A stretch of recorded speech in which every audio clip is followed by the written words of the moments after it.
Ова е група за поддршка во Бодлер, Колорадо, за лице кои страдаат од болка што трае со години. Ако некогаш сте удриле раката со чекан или сте биле на забар и сте имали интервенција без анестезија, замислете дека таа болка не престанала. Чарлс Хоровиц, советник кој што ја предводи групата, има хронична болка во грбот. Се чини дека лекарите не разбираат што се случува. Проба едно, па друго.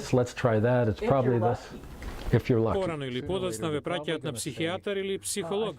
Лекарите ја предупредиле пациентката Лорен дека развива зависност од лековите против болка. Бара од мене да ги прекинам лековите против болка и да одам на психијатар. Меги страда од постојани главоболки.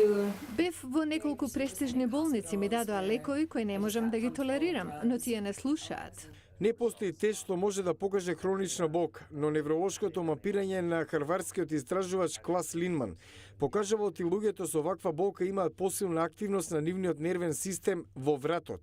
Приказите на мозокот направени од Тор Вагер од Универзитетот на Колорадо ја покажуваат разликата меѓу долгорочната и ненадејна болка, кој што вклучува мозочни центри што предизвикуваат брза реакција.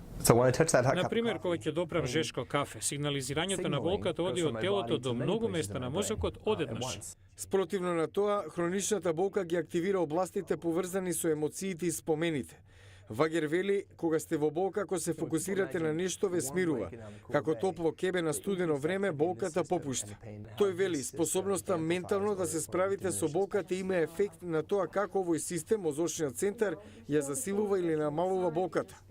Хоровиц се надева дека со ова сознание ќе се помогне во третманот на пациентите кои страдаат од хронична болка.